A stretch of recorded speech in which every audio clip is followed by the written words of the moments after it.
I don't think there's any doubt. The PS2 is amazing, as it's one of the consoles that got the greatest game ever, Garfield 2.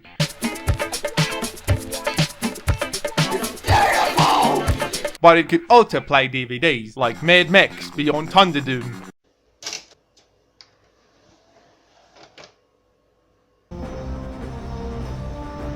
Whoa, apparently I inserted the Blu-ray by accident, as seen by the crisp HD footage. Truth be told, comparing Jack to Mad Max isn't as far-fetched as it might initially seem. Jack's character does remind me a bit of Mad Max with his armor and weaponry, even though Jack is a lot less of a lonely wanderer, where Max was more of a loner who kept to himself. Jack is the person who's more appreciative of the people around him. Look out, Dexter!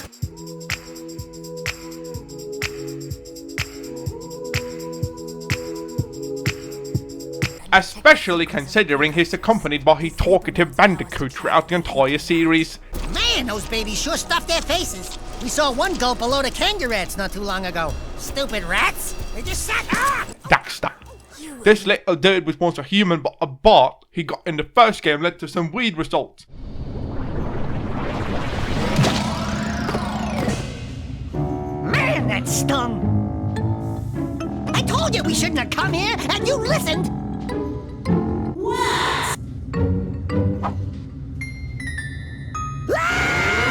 A homage to Naughty Dog's earlier days, I guess. Okay. I'm fine.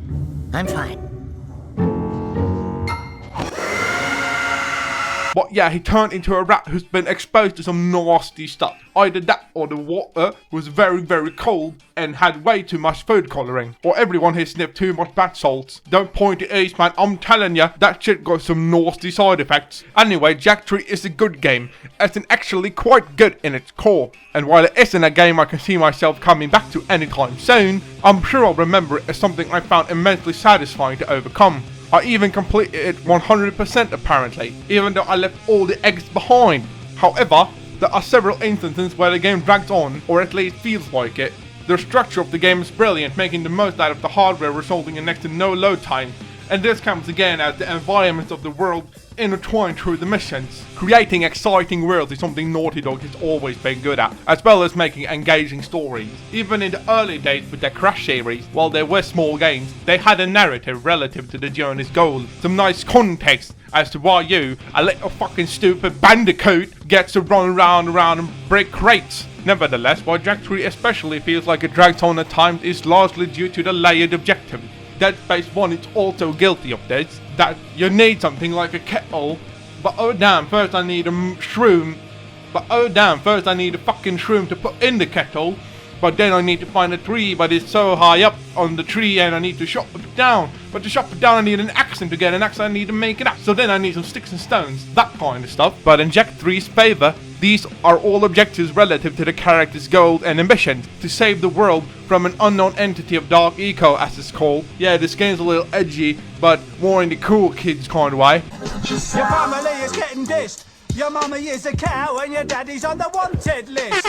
It's easy to appreciate the darker tone of the game, as it's not overbearing, but rather contrasted by some humour and generally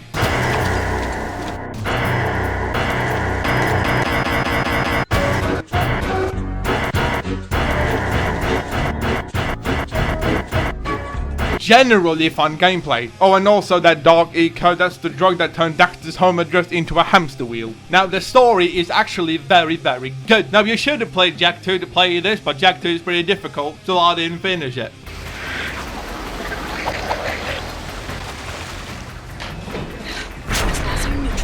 But the story in Jak 3 is generally self-contained, even though it continues on the events after Jak 2.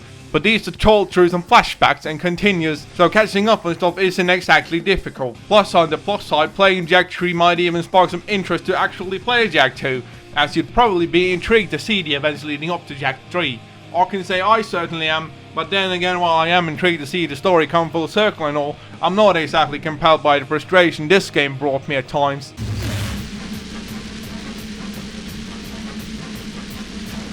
Or maybe I'm just impatient. I'll admit this. Despite some lackluster game design here and there, these challenges feels great to overcome. Betting that mission failed sent down into the dirt like a boss before it sends you straight into a wall. The story built around the game's missions are all relevant, so despite what I mentioned earlier with the sticks and stones, every mission feels like it progresses the story along. There is a sense of urgency in the story, and speaking of urgent, Jak 3 is riddled with timed missions. You do get enough time to reach your objective, but it's not like it's one extreme or the other. Some missions are timed and some are not, which is quite annoying. With a sense of urgency presented early in the game with the Dark Eco Planet stupid shit, wouldn't it be better to do it like in Dead Rising, where there was one big time limit that kept you a little on edge? In Dead Rising there was still plentiful of time to explore your surroundings, and yeah, that did come out 3 years later, but Majora's Mask also did this. 72 hours and the world will be gone, it will all meet to demise in 3 days. Better do your fucking taxes in time. Now that is pretty nitpicky, but it would improve some of the game's narrative context. And it works especially well since the game barely has any load screens. Truth be told, I didn't see a single load screen on this DVD. Mostly a black screen between fast travel, but that's a common transitional effect in film, so it's not noticeable. But even in the PS2 version, the world is massive. It'd just be cool one long timer to accompany the urgency of the narrative. Oh yeah. Now the general fun gameplay is playing as Jak blasting away people we'd created with his overpowered guns.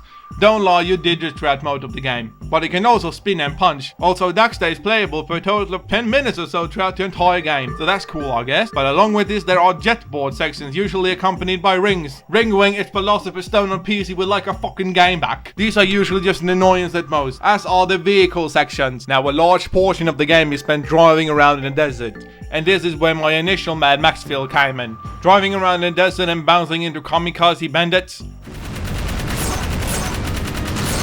I mean, these guys need to change their priorities in life, I'm telling you. Generally the car drives fine apart from some rather frustrating handling at times, but mostly they drive fine.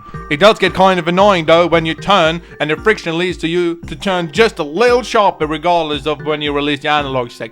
But again, an annoyance at most. Memorizing placement of things come again throughout the entire game, especially when a new environment is introduced. Memorizing enemy placement and timing through multiple attempts until you finally get through it flawlessly.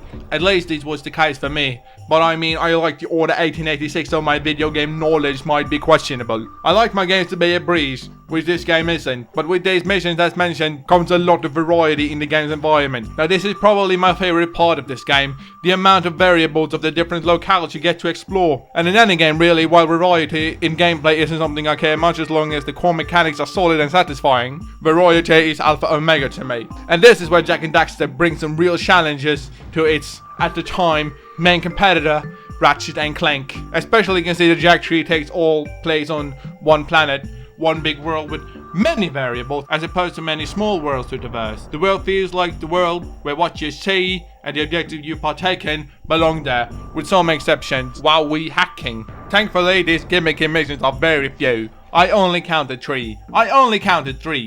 One the art thing at the beginning, the Pac-Man game, and then the dogfight later in this game. Also, this part is terrible. Also, just let me strafe. Yeah, Jak can't strafe either. That's why this is so effective most of the time. But again, the enemy placement doesn't ever get in the way if you're willing to commit to some trial and error. But what completes this game?